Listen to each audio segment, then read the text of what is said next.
What's up, everybody? So we're doing our monthly market trends for May. I'm a little delayed. I apologize. I was down for the count, being sick for about a week.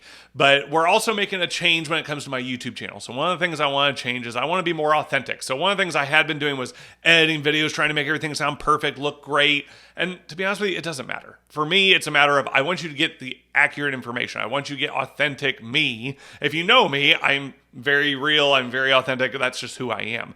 And so for me, I want to portray that in video because for me, if I'm trying to make it look perfect, that's just not real. I'm trying to make it sound a certain way, and I don't want to do that. So I'm not going to edit stuff. You might see me looking down at notes or whatever it is, and I'm going to mess up. And that's okay. And we're just going to roll with it. So we're going to make it more like a podcast than anything else. So right now I'm going to still keep my intro so that way it can play and everything like that. And I'll do my end thing, but that's about it. And we're just going to roll with it. So let's dive right into it and we'll see how it goes.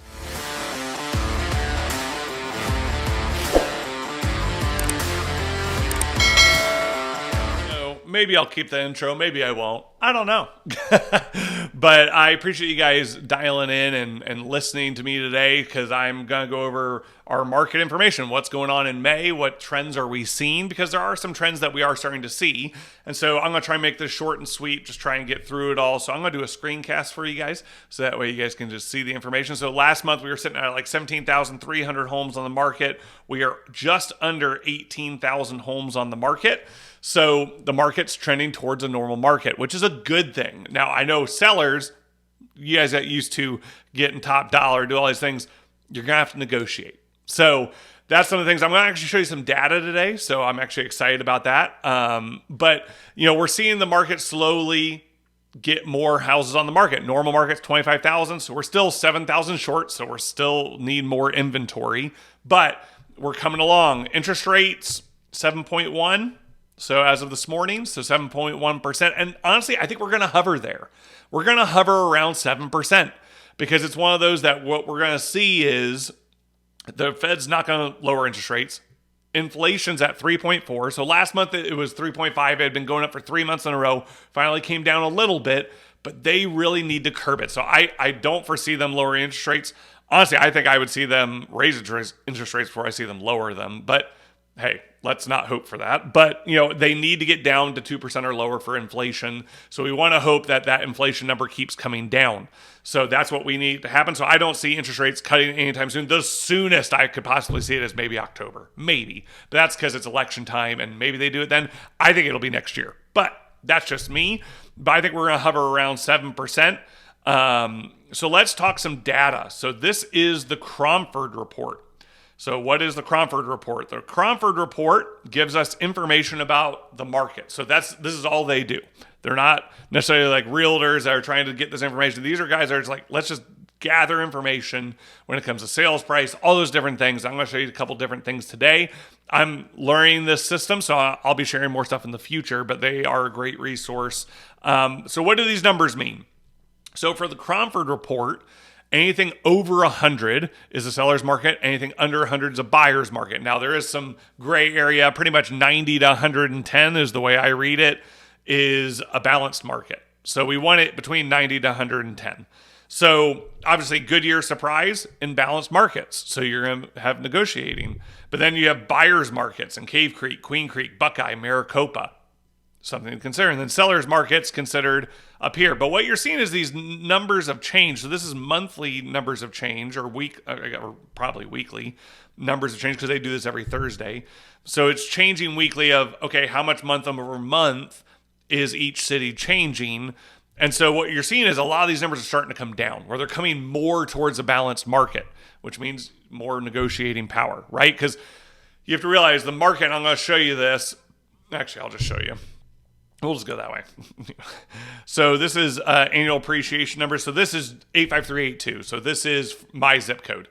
And you can do it by zip code. You can do it by a lot of different ways. I've taken out all these other years because you can add them all in and it shows you. But we're going to focus. So 2022 was up here. Obviously, it was really high appreciation. And then we had 2023 where it started high and then it came down.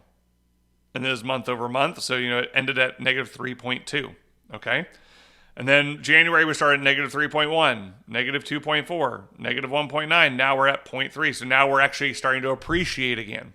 So, and there's a lot of different data in here that I'll show you. But going back here, what that's showing is prices aren't necessarily just tanking. Prices are hovering right now. And to be honest, I think if we start going more towards a balanced market, we'll see those prices start to dip. Now, they're not going to dive off a cliff. It's not the crash. It's not all that stuff. But we're going to see it start dipping again. And that would be my thought is if inflation's not going to get curbed quickly, which I don't think it will, it's going to be slowly but surely because they don't want to rock the boat. So I won't get into that, but it's one of those that it's going to slowly but surely be curbed inflation. Okay, so if that happens, we're going to see prices dip a little bit more, I think, in my opinion. Now, again, it's going to be dependent on city because every city's different. Obviously, Chandler is just rocking the boat right now. They're cranking it out right now. Fountain Hills is up there. Gilbert's up there. The east side is still pretty hot. So, but then as you get into like Surprise, Goodyear, places a little bit farther out, you're starting to see them cool down. So that's what we're starting to see is I think overall the rest of this year, we'll see the market slowly going back to a balanced market. Hopefully we can get to 25,000 homes. I don't know if we will, but we're going to see the market trending that direction as long as everything stays the way it is, right? Now, especially if they raise interest rates, we're definitely going to see it curb more.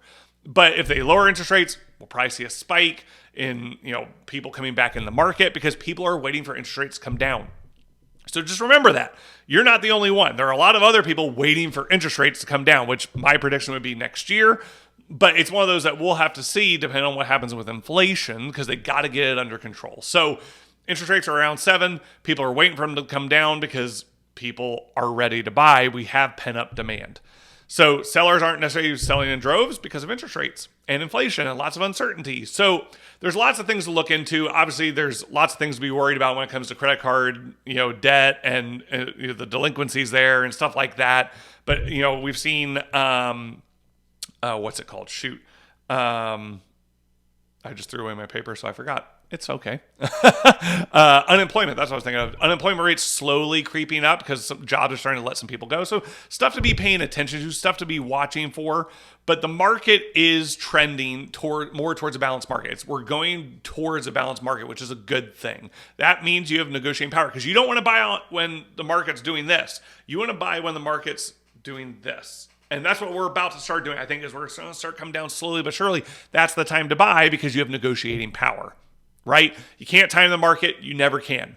So it's about doing what's best for you in your situation because everybody's situation is different. So if you're thinking about buy, selling, or investing, let me know. I'd love to talk with you about it. My information's below. I just want to be a resource here to help you however I can, be real with you and help you achieve your dreams and goals. So guys, I appreciate you listening to The Real.